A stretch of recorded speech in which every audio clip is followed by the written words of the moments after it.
Yo, what's up mga kaibigan? Nalina tayo magkwentuhan. Ang Bleacher Report ay naglabas na ng kanilang 15 best players simula nang pumasok ang taon na 2000 at ito nga ay nakahati sa first team, second team, and third team. Ang first team ay kinabibilangan ng 2-time MVP Steph Curry sa point guard position, 5-time NBA champion Kobe Bryant sa shooting guard, all-time scoring leader and 4-time MVP LeBron James, at 2-time Finals MVP Kevin Durant sa forwards position, at 5-time NBA champion Tim Duncan naman sa center position.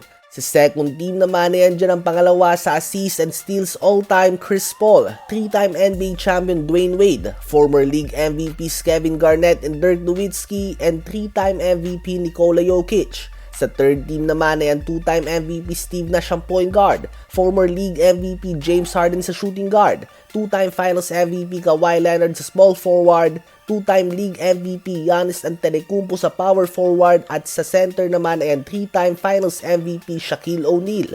So yan nga mga kaibigan ang listahan ng Bleacher Report. Ngayon ay pag-uusapan naman natin ang mga naging debate sa listahan na ito. Una ay ang obvious at yan nga yung pagkakalagay ni Shaquille O'Neal sa third team, ang nag-iisang player sa 2000s era na nakapagtatlong sunod na Finals MVP. Sa palagay nga ng iba ay karapat dapat siyang nasa first team. Dapat nga daw ay si Tim Duncan ang nasa power forward at si Shaquille O'Neal naman ang nasa center position, habang si Kevin Durant naman ay dapat nasa second team lamang at hindi sa first team.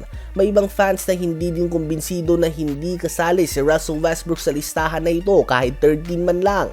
Debate nga ang pwesto ni Chris Paul at Steve Nash na deserve umano ito ni Westbrook, habang may iba naman na sinasabi din nga na si Allen Iverson ay dapat kasali din dito.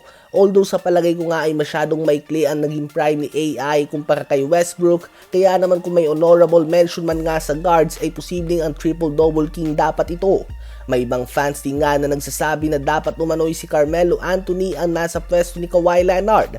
Bagamat 2-time Finals MVP umano si Kawhi, mas madaming record nga daw ang hawak ni Carmelo Anthony dito at mas may impact ito sa mga fans. Isa pa ay ang pwesto ni Giannis Antetokounmpo sa third team. Hindi sang-ayon ng madami na si Giannis ay nasa third team lamang at nasa second team si Dirk Nowitzki at Kevin Garnett. Dahil lamang nga daw si Giannis sa league MVPs. May Finals MVP siya tulad ni Dirk Nowitzki habang si KG ay wala. May Defensive Player of the Year award din siya tulad ni Garnett habang si Nowitzki naman ay wala. Hawak din ni Giannis ang iba't ibang franchise records. May All-Star MVP din siya at iba pa. Kaya naman hindi nakikita ng madami ang dahilan kung bakit ahead pa din si Nowitzki at Garnett kay Giannis sa ngayon. Tila ba lahat naman ay may magkakaibang opinyon? Ang tanging desisyon nga na nagkakaisa ang lahat ay ang pagkakasali ni Curry, Kobe, LeBron at Duncan sa first team. Shoe-in na nga daw talaga ang apat na ito at walang duda na deserve nila ang kanilang mga pwesto. Kayo ba mga kaibigan, sang-ayon ba kayo sa listahan ng Bleacher Report? Kung hindi ay sino bang nasa first team, second team at third team nyo simula sa taong 2000s hanggang ngayon?